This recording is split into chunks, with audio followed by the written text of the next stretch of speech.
This morning will be from the book of Luke, chapter 23, verses 1 through 5.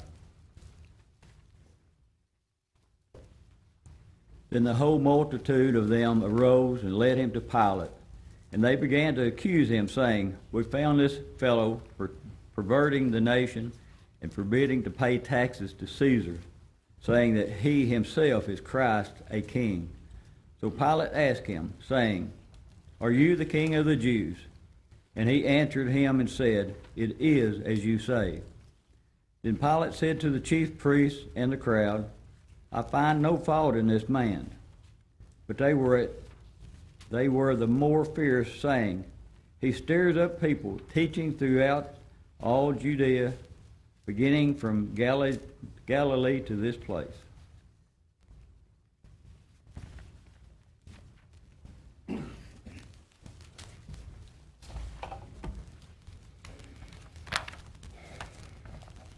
How many of you like watching courtroom dramas on TV or court dramas in some way or another? And maybe you remember Perry Mason or Law and Order, or maybe Boston Legal, or maybe you're a fan of Bull or something like that, where they have the court cases and you watch them. And then there's the entertainment versions that are even more entertaining, maybe Judge Wampner and Judge Judy and, of course, Judge Janine, that kind of in some ways almost make a mockery of it. I've got to admit that some of my favorite movies are 12 Angry Men and A Few Good Men and My Cousin Vinny, which all deal with courtroom cases. Okay, I'll admit it, 12 Angry Men is not as serious as the others.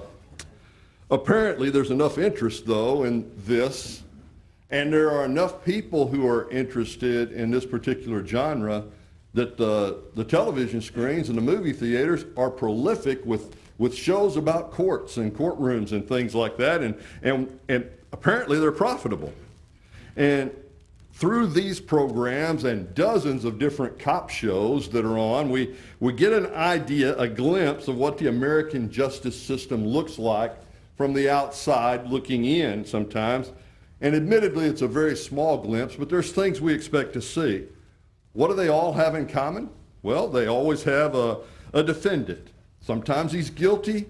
Sometimes she's been falsely accused and she hadn't done anything wrong. Maybe we have next a prosecutor. She's either very, very highly competent and she's defending the public and trying to put the bad guy away, or maybe he's a persecutor of the poor defendant, and he really doesn't care about the facts. He just wants this defendant to go to jail, depending on what program you're watching. Then we have the defense lawyer. He's either some slime ball looking for a way to get his client off on a technicality, or maybe he's the hero of the whole show trying to defend the rights of his accused client that's not guilty. That's what Perry Mason always was. You know, we look at the different ways, and our next character is the judge. Some of them are very professional, some of them are very regal, and some are almost comical as they sit up there and we watch them on the shows. And finally we have a jury. I remember a quote from Groucho Marx years and years ago that he said, "How sad it is that people's fates are decided by people who aren't smart enough to get out of jury duty." And there may be some funny in that, but I've known some people who really wanted to serve on a jury and weren't allowed to. And so I don't think it's always people trying to get out. But one more thing that's there all the time, there's a case. The case is presented. It's complete with evidence and witnesses and cross-examinations and people you can trust and maybe people you can't trust that are going to put on the case either for or against. And so we look at that as we look at the courtrooms. Have you ever noticed how they dress? When I was a police officer, they always reminded us one of two things when you go to testify in court. You either put on your very best dress uniform, complete with all your ribbons and brass buttons and everything else, so that you can look as shiny and pretty as you can, or you put on the best suit that you have. Because you don't want a witness sitting up there looking unbelievable. You want a witness that looks credible. You want a witness that when he walks in, people are impressed by the way he looks. And so that's what the witnesses wear. The judge always wears a black robe. The prosecutor's usually wearing a dark gray or navy blue with pinstripe. This is important. This is very important that they have pinstripes in their suit. And they will have a white shirt and a power tie. Doesn't matter what color the tie is as long as it's not overly loud like this. But they will have a power tie, a white shirt, and dark gray or navy suit with pinstripes. The defense attorney is going to be wearing a brown suit, maybe light blue, maybe tan, and sometimes no jacket at all, and sometimes no tie at all. As a matter of fact, if a defense attorney can get away with just wearing a sweater or a vest with just no tie, that's the way they're going to dress, and they're going to dress that way on purpose and intentionally. The defendant is either dragged in dressed in prison garb, that way you can tell he's guilty, or his defense attorney is going to buy him a new suit, and he's going to be wearing a new suit that doesn't fit him very well because it's a brand new suit, and he obviously is not comfortable wearing this particular suit. That's the way it looks. What difference does it make? All of these things have been studied. For years and years and years, all of these things have been studied. The reason that the judge wears black robes is because there's an air of dignity and decorum to show how serious the trial is. That's why he wears his black robes, or she wears her black robes, to show how serious this is. The prosecutor's suits, they show that she's not just competent. No, you can tell by the way she's dressed that she's competent. She knows her case, and she knows the law, but she's also confident because she has the law on her side. And so the way she's dressed, her seriousness of dress says, hey, look, I have the law on my side. This person is guilty. I'm here because this is a serious thing that's going on. And that's the way they dress that way. The defense counsel, with his less manicured look, is trying for a whole different outcome. She wants you to trust her because she has the facts. He wants you to like him because he may or may not have as many facts as she does. And so that's why they dress the way they do, and that's the way they dress. It's intentional. They do that. His client wouldn't be here if the facts, at least on the surface, didn't seem to point to his client being guilty. So he's got to make you like him so that you'll listen to his reasons why his client might not deserve to have the whole law come down on him in full force. And so that's the way he dresses, is to try to do that. And the defendant is trying to look harmless and innocent. That's his job, is to look harmless and innocent. Don't make eye contact because somebody might think that's aggressive. So don't do that. You just sit there and look quiet, and if you get bored, doodle on a piece of paper or something instead of looking at the jury, because it could be bad for you. And all of these things are involved in getting a fair trial. Have you got the picture? Can you see the courtroom? Can you see Henry Fonda sitting in the jury box? Can you see the Perry Mason standing up in front of everyone presenting the case?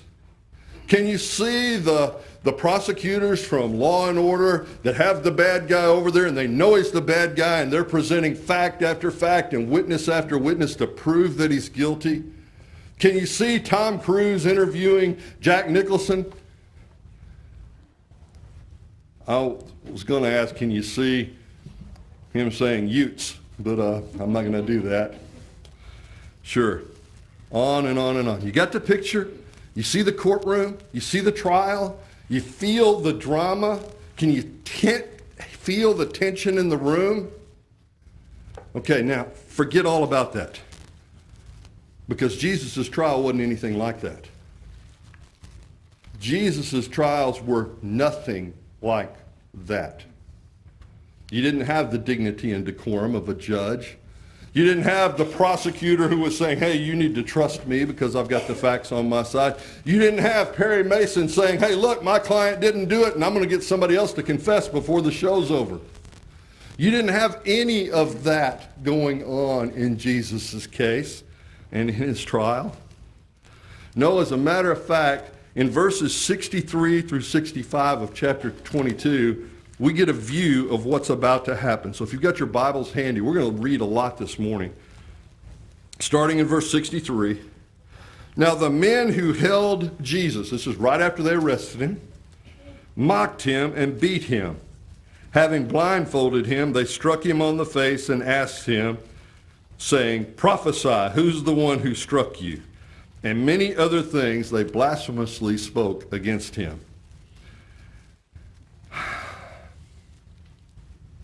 There's been no trial. There's been no conviction. There's been no come in front of a judge and see what's going on. No, they literally decided that they were going to arrest him, and they started beating him. Remember his resisting arrest? Oh, wait, no, he didn't resist arrest. He said, "Why are you coming out against me with staffs and rods and swords and torches?" And he went with them peacefully. Today, somebody would be sitting there with their camera, and they would be videoing with their phone, videoing the whole thing, because they'd say, "Look at this abuse of authority. Look at this abuse of power by these officers that are arresting him." Can you imagine today if an officer was to just grab somebody up and start beating them, blindfold them and beat them some more and say, "Who hit you? Come on, testify." Oh, we'd put the officer in jail. We do it quite often in our country. But that's not what happened here. And so then he goes to trial. Isn't that great? He starts off with a trial before the Sanhedrin there, and that starts in verse 66. Let's read this to the end of the chapter there in chapter 22. "As soon as it was day, the elders of the people, both chief priests and scribes, came together, led him into their council, saying, 'If you're the Christ, tell us.' But he said to them, 'If I tell you, you will by no means believe, and if I also ask you, you will by no means answer me or let me go. Hereafter the Son of Man will sit on the right hand of the power of God.' They all said, 'Are you then the Son of God?' So he said to them, 'You rightly say that I am.' They said, 'What further testimony do we need? For we've heard it ourselves from his own mouth.'" You know, their job as the supreme court of the Jewish people was to hear and to deliberate over different evidences that were brought before them and make determination of guilt or innocence. Sometimes, and usually, it was small things like disputes over property or disputes over boundary lines or disputes over how much money somebody owes somebody else and whether they need to go to jail to pay it off or whether they'll be able to pay it off if they continue doing their thing. Most of their cases were fairly small. Occasionally, there might be a false teacher that's brought before them and they would have to correct that person's teaching and doctrine or something like that. Most of it was very minor, but occasionally they would have a serious decision. But you see, it starts off with a bad note. These guys are already enemies of Jesus. They've already been plotting how to kill him. They haven't been secret about it. Other people know that they're plotting to kill him. Other people know that they are against Jesus. Jesus himself has been speaking out openly against them. There's no possible way he's going to get a fair trial with this group. Even Perry Mason couldn't get him off. I mean, we've got to look and see what's going on. He's condemned and he hasn't said a word. They've already determined that they're going to get rid of him. And he hasn't even had a chance to say a word. But that wasn't that uncommon in those days either. Where we see this nice, sterile courtroom with the defendant sitting over here and the prosecutor sitting over here, the jury in a box over on this side, and all the witnesses come up here and they raise their right hand and they swear to tell the truth, the whole truth, and nothing but the truth, so help them God. And the judge is sitting up here making sure that the defense gets their rights and that the prosecution gets their rights and that the trial proceeds in an orderly fashion until we get an outcome determined by the jury. We see that, and we expect that, but that's not at all what was about to happen there. In those days, what would happen is someone would accuse you of a crime, and they would drag you before the Sanhedrin, and the council would determine your sentence. You were already guilty when you were brought in. They weren't going to have a trial if you weren't guilty.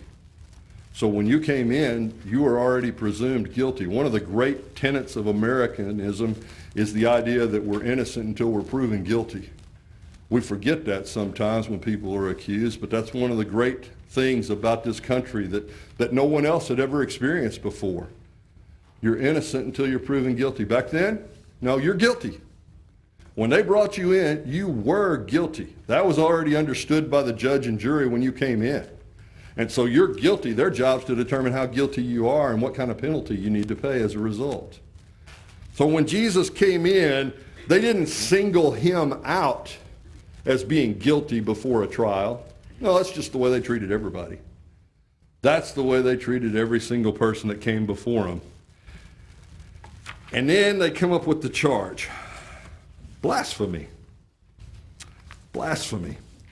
It's kind of amazing that they come up with that charge, because of all the things they could say, this one is the worst. And so they know the Roman governor could care less about their religious disputes. And so they decide that they're going to have to get him on something else. But as far as they're concerned, it only comes down to one thing. He claims to be the Son of God. Remember early on in the book when the lame man is lying there and Jesus says to him, "Your sins are forgiven"? And they said, "Who can forgive sins? Only God can forgive sins." And he said, "So that you will know that the Son of Man has authority while he's on earth to forgive sins. I say to you, pick up your mat and walk." And they hated him for it. Not that he healed the man. They hated him because he showed that he had authority to forgive sins. Later on, they asked him things like, "Are you the Christ?" And he would confirm, sort of, that he was. He showed power and authority over sin his entire life as he walked through life. When he raised someone from the dead, he's showing again authority as the Son of God. And now they've got him, they think, and they think they're going to get him and put him to death because he claims to be the Son of God. So their charge is blasphemy. Trial number one, the charge is blasphemy. He's already guilty before he comes in. They tell him, "You're accused of blasphemy. Are you who you said you are?" And he said, "Yes, I am who I said I was." They said, "Good enough, you're guilty." And so then they're ready to send him, trial number two, to Pilate. That was our scripture reading this morning. He sends him to Pilate, and Pilate asks him, "Are you the king of the Jews?" He says, "It is as you say." But they realize that Pilate doesn't care about blasphemy. They realize that Pilate doesn't care about their religious convictions. They know that. So they bring 3 charges against him when he goes to Pilate. They stack the charges, because the more charges there are, the more guilty he looks. Look at the charges they bring. They begin to accuse him, verse 2. "We found this fellow perverting the nation, forbidding to pay taxes to Caesar, and saying that he himself is the Christ, a king." See what's going on? He's leading people away from the king. He's forbidding them to pay taxes, and he's claiming to be the king himself. He's an insurrectionist at best. And so those are the charges they bring him before Pilate on. And so Pilate questions him, and the only one he's really concerned with, are you really claiming to be a king? Are you really claiming to be a king? Do you know what? I think the reason that's the only one he's really concerned about is because that's the only one that really matters. He's leading the people astray, okay? He knows. Matter of fact, we find out reading about this trial, Pilate knows that the Jews have only delivered him over for jealousy. He knows that the other charges are false. He knows that if he has any of his spies, he knows that they've tried to trick Jesus, and they ask him about paying taxes, and Jesus said, "Render to Caesar the things that belong to Caesar." He already knows those things. But this idea about being a king, now wait a minute. If he's a king, he could lead an insurrection. That could be important. So he asks him, "Are you a king?" And he says, "It's as you say" there. And he's got the questions there, and he's only really concerned about this political thing, but it's enough to worry him a little bit. Now, he's accused, he's tried by Pilate, and he's found not guilty. That's what happens right off the bat. He was judged innocent. Pilate says, I find no fault in him. I don't see anything wrong with what he's saying. Even if he's claiming to be a king, he's not trying to be some political leader and lead people away from the Roman government and cause an insurrection. He's not guilty of anything. So he finds him innocent. And whereas in our courtroom that we looked at, once the guy is found innocent, he can't be tried again. That's called double jeopardy. Once he's been found innocent. In this case, well, we didn't get the answer we wanted from him. We'll get the answer from somebody else. And so Pilate is sitting there, and the Jewish leaders are screaming and hollering. They're not happy at all. Jesus has been found innocent. They're screaming for more information or for a charge. And then they said, look, he's messing people up all the way from Galilee to here. He said, Galilee? Ooh, that's a good idea. I'll send him to Galilee and let the judge over there worry about him. So I find him not guilty, but I'm going to go ahead and send him to another judge over there, and maybe they can find something to appease this crowd. So he sends him to Herod. Chapter 23, starting in verse 8. When Herod saw Jesus, it's kind of interesting, he was exceedingly glad, for he had desired for a long time to see him, because he had heard many things about him. He hoped to see some miracle done by him. Then he questioned him with many words, but he answered him nothing. And the chief priests and scribes stood and vehemently accused him, saying, and Herod, with his men of war, treated him with contempt and mocked him, arrayed him in a gorgeous robe, and sent him back to Pilate. That very day, Pilate and Herod became friends with each other, for previously they had been at enmity with each other. Interesting.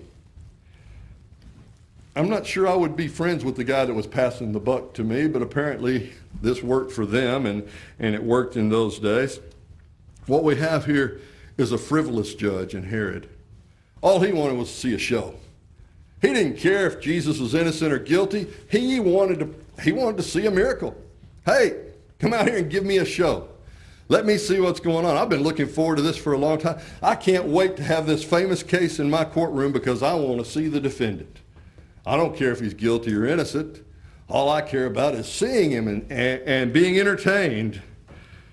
And then you see Jesus standing silent. There's not anything I can say to help my case. There's not anything I can do to help my case. All he wants is a show. These people are getting what they want. I know what's supposed to happen according to God's plan. Why do I want to put on a show for him? And so Jesus patiently stands there and endures all of that.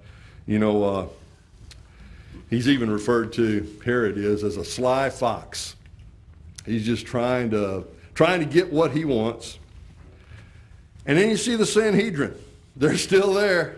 Boy, they're determined. They want to get rid of Jesus. They don't care what it takes. They're shouting, they're accusing, they're bringing up false charges, and Jesus just is ignoring what they have to say. And then we see Herod and his soldiers mocking him. You claim you're somebody special. Look at you. Look at you. Now, we've got to remember, our defendant's not sitting down here in a seat with his nice defense attorney, with his nice suit on that the defense attorney bought him. No, rather our defendant was out on his knees in the garden the night before while the grass was probably wet with the dew. Our defendant's wearing the same clothes he was wearing yesterday. Our defendant is the guy who laid his clothes aside while he washed the feet of his apostles and picked them up and dried their feet with his clothes. So they're not very clean like you would think. No. And then he's been held up all night while they beat him.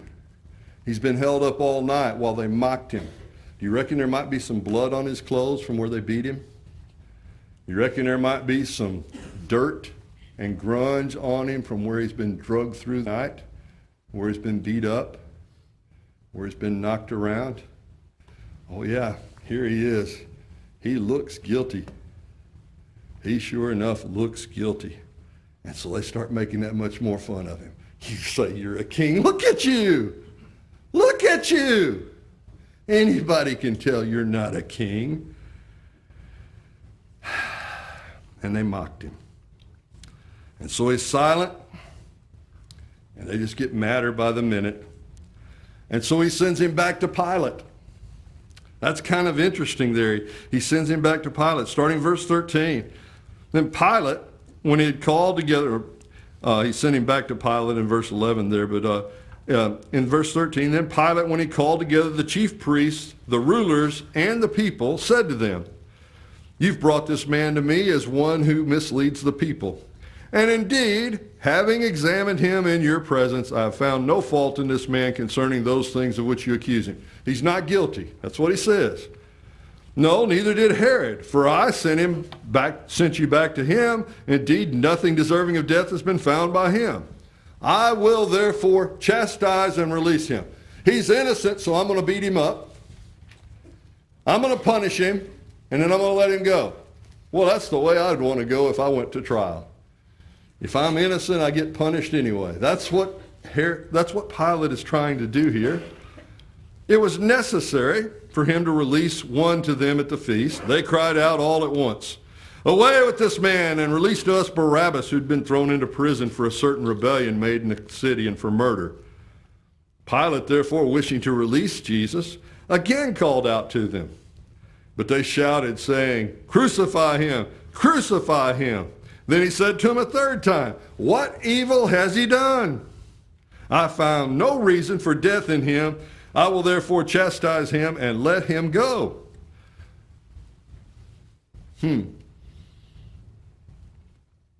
Our judge is up there saying he's not guilty. Our jury's over here saying he's not guilty. Our prosecutor's over here saying it doesn't matter. We still need to prosecute him. Our defense attorney's not there. And our defendant is quietly sitting there knowing that it's all going to take place just as it was written before. So Pilate gave the sentence that it should be as they requested. I like that. I'm going to wash my hands. I'm going to wash my hands of it. Y'all take care of it. It's not going to be me. It's going to be on y'all. And they say, "Oh, yeah, let it be on us and our children."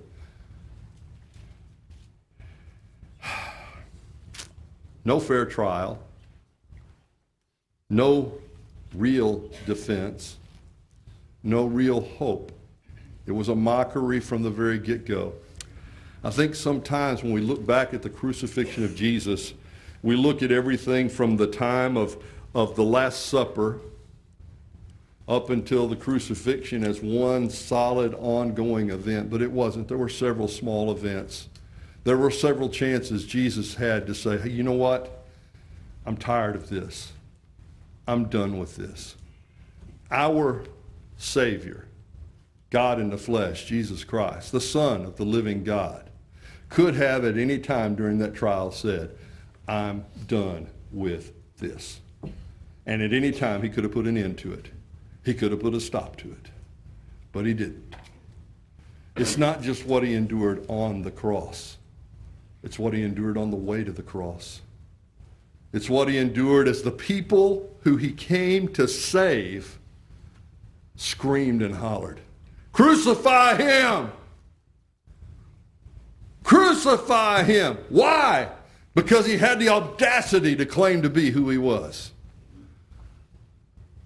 So we want him dead. We want him dead. And yet, in just a few hours, as he hangs on the cross, it's going to be for them.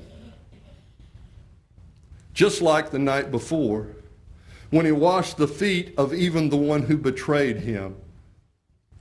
On this particular day, at any point, he could have said, "I'm through. I'm through with this. I don't want to do it anymore." But he had steeled himself the night before with prayer, and he had steeled himself with his love for you and for me to go through with what needed to be done. And so he didn't say, "I'm done." He didn't say anything at all. He stood there and let them accuse him. He stood there and let them sentence him. He stood there to the very point where they took him out and beat him and drug him away to be crucified. We'll talk about that some more next week. Perhaps today it's a time for you to say, hey, you know what? I understand that Jesus stood up for me, and I'm ready to stand up for Jesus. Maybe you need to acknowledge your faith in him and to put him on in baptism and say, I'm ready to live for him because he was ready to die for me. Maybe that's where you're at in your life. Maybe you're at a point in your life where it's time for you to say, hey, you know what? It's time for me to recommit my love to my Savior. It's time for me to recognize that it's time for somebody to stand up for him. Do you realize there were no witnesses for the defense? There was nobody standing up for him. The only one that stood up for him was the judge. That was the only one that stood up for him. Are you ready to stand up for Jesus? Do you need to respond? We'll stand and sing to encourage you.